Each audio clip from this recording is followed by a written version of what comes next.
各位，今天我們來到港口鎮的精神花園。算啦，我都係講返廣東話啦。今日我哋嚟到港口鎮嘅精神花園，不過呢間屋就真係唔係太過精神啦。你睇下，生晒銹咯，但係佢有前，而且仲有後花園啊！呢間屋的確唔係太精神㗎啦。呢度嘅尺價1000蚊多啲啦，不過全屋需要重新裝修，而呢度生鏽嘅鐵閘係送嘅。嗱，各位觀眾唔鍾意唔好熄機住啊！我承認係擺咗少少烏龍嘅。好彩我即刻揾到另外一間，景觀靚、位置靚、價錢仲靚到冇得頂嘅複式單位，我哋一齊去睇一睇先啦。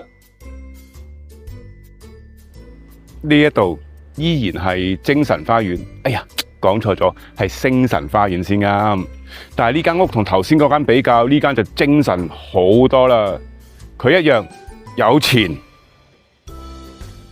亦都有後花園同埋湖景添啊！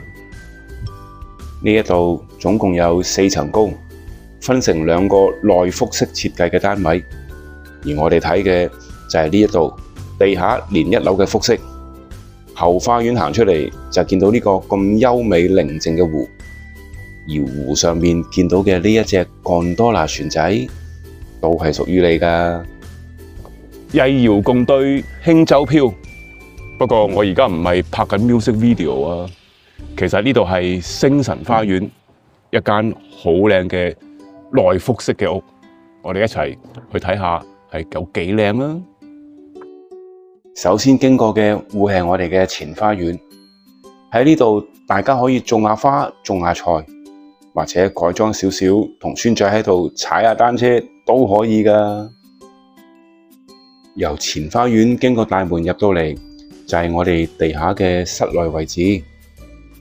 首先經過呢個橫向嘅客飯廳，就可以出到去我哋湖邊嘅後花園，而喺門口嘅呢一條樓梯，就可以上返去我哋嘅休息區。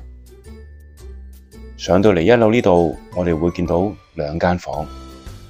首先睇下第一間房啦。上手嘅業主安排咗一張5尺嘅雙人床同衣櫃。如果係我就會換一換床嘅位置，擺一張6尺闊嘅雙人床。呢邊照樣做返衣帽間啦。招呼朋友過嚟玩幾日，應該都會幾滿意。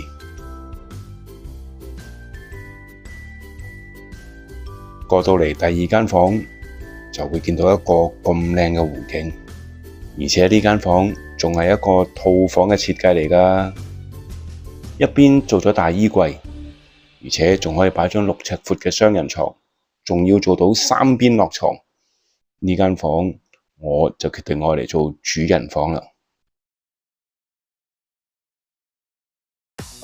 而家見到嘅係我哋嘅後花園，叫幾個朋友過嚟 BBQ 嘆紅酒，都已經非常之寫意。再入返嚟我哋橫向設計嘅客飯廳，再叫多幾個朋友過嚟食飯，都絕對冇問題啦。至於呢幾隻天鵝係生活喺呢個湖上邊，有緣分就會見到佢㗎啦。好啦，睇完樓啦，你哋覺得點呢？係咪精神好多呢？係啊，全部嘢做過晒，整好晒，唔使裝修，即刻可以住得。2間房80零萬，但係有1200尺喎，係咪都好筍呢？鍾意嘅話幫我聽啦，我係由香港嚟嘅 Dan 爺，希望你能夠繼續關注同埋訂閱我哋嘅頻道。中山食好住好，玩 Dan 爺啦，下一集我哋再見。